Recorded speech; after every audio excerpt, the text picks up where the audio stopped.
మాట ఇస్తే తల తెగిపడ్డా మడమ తిప్పకుండా ముందు నిలబడే లక్షణమున్న కాంగ్రెస్ పార్టీ కార్యకర్తను అందరి రైతులకు రుణమాఫీ చేసే బాధ్యత నాది. మీ ఖాతాలు సవరించుకోండి, మీ ఖాతాలలో ఉన్న తప్పులను సరిదిద్దుకోండి.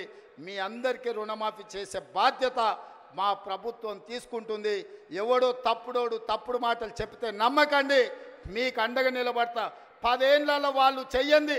1,00,000 రూపాయలు చేస్తామని 10 ఏళ్లలో 4 విడతలని ఎవరికి చేసిండ్రో అసెంబ్లీలో చర్చ పెడదాం. రమ్మను బిల్లారంగా ఎవరు వస్తారో చర్చకు. కానీ 10 నెలల మన ప్రభుత్వం చేస్తే 10 ఏళ్ళు వాళ్ళు చేయలేని పని మనం చేసినాము.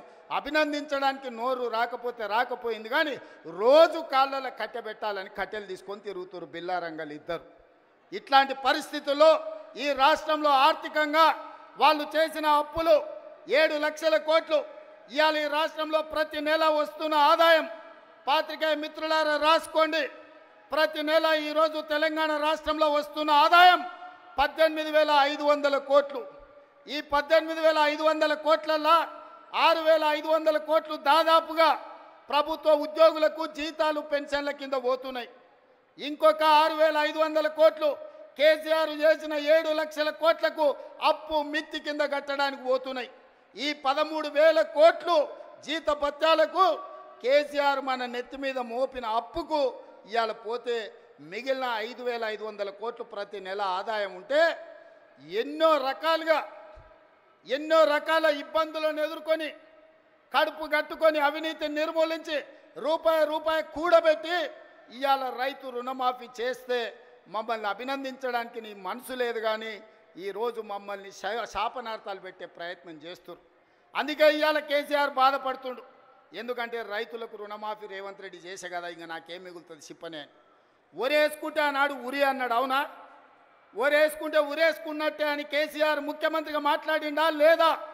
అలాంటి చంద్రశేఖర్ రావు ఆయన 150 ఎకరాల ఫామ్ హౌస్లో ఒరేసుకుంటే ఆ వివరాలన్నీ బయటపెట్టి బండారం బయటపెట్టి బండకేసాయల్లో కొట్టిన.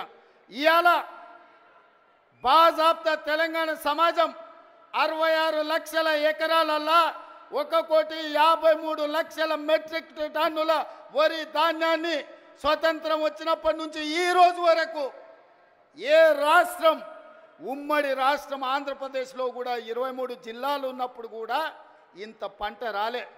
ప్రపంచ రికార్డు ఇవాళ తెలంగాణ రాష్ట్రం 66 లక్షల ఎకరాలలో 1,53,00,000 మెట్రిక్ టన్నుల వరి ధాన్యాన్ని పండిస్తే ఎంఎస్పి ఇవ్వడమే కాదు, సన్న వడ్లకు 500 రూపాయల బోనస్ ఇచ్చి కొంటున్న రాష్ట్రం ఈ దేశంలోనే తెలంగాణ రాష్ట్రం ఉంది. రైతులను ఆదుకున్న ప్రభుత్వం ఇందిరమ్మ రాజ్యంలో ప్రజా ప్రభుత్వం అని నేను చెప్పదలుచుకున్నా. ఇవన్నీ కోల్పోయిన టాన్ కేసీఆర్ని అడుగుతున్నా, నీ దుఃఖమేందో నీ బాధ ఏందో నువ్వు చెప్పింది నిజమైతే రా అసెంబ్లీలోకి రా, చర్చ పెడదాం. తారీఖు నిర్ణయించు చంద్రశేఖరరావు, ఏ రోజు చెప్తావో ఏ సమయం చెప్తావో ఆ రోజు అసెంబ్లీ పెడతా రా. నువ్వు ఓడితే ఇంట్లో పోయి బంతవా? రాహుల్ గాంధీని చూసి సిగ్గు తెచ్చుకో.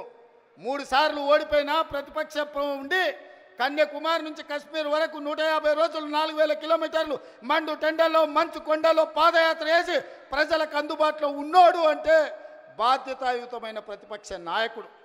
అధికారంలో ఉంటే దోసుకుంటా, ప్రతిపక్షంలో ఉంటే ఫామ్ హౌస్లో వండుకుంటా. ఇదా నీ విధానం? నిజంగానే ప్రజలు కష్టాలలో ఉంటే ఫామ్ హౌస్లో గాడిది పండ్లు దొమ్ముతున్నావా? రా ప్రజల్లోకి వచ్చి మాట్లాడు. ప్రతిపక్షంగా ఏం సూచన చేస్తావో చెయ్యి ప్రభుత్వానికి. మేము వినడానికి సిద్ధంగా ఉన్నాం. నువ్వు లేవనెత్తిన అంశాలు సహేతుకమైనవైతే సరిదిద్దడానికి సిద్ధంగా ఉన్నాం. నువ్వు రావు. ఆ చిల్లరగాళ్ళని ఇద్దరిని ఊరి మీదకి వదిలిండి అచ్చోసిన ఆంబోతులాగా. ఊర్లలో దేవుళ్ళకి వదులుతారు కదా దున్నపోతులని తెలుసు కదా, అది 7 చేనుల మేసి వచ్చినా ఏమనం. దేవరకు వదులుతాం కదా అచ్చోసిన వాటిని, దేవరకు వదిలే ఓ రోజు బలి ఇస్తారు. ఆ ఇద్దరిని అచ్చోసిన వాళ్ళలాక ఊరి మీదకి వదిలి ఈరోజు ఏది పడితే అది మాట్లాడుతారు. ఏమన్నా అర్థం పర్థం ఉందా? ఒక్కసారి ఆలోచన చేయండి మిత్రులారా. ఇంకా ఆ పక్కన లావు మనగాళ్ళు లడాయిపోతే వెనకాల 3 నూకుడు మనగాళ్ళంట. ఆయన కిషన్ రెడ్డి అనట, ఆయన ఇంకొక ఆయన ఉన్నాడు. కేటీఆర్ ముందు రోజు మాట్లాడతాడు, రెండో రోజు కిషన్ రెడ్డి మాట్లాడతాడు.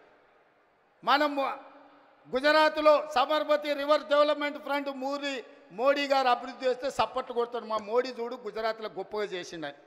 కానీ అదే Musi river development front Hyderabad నగరంలో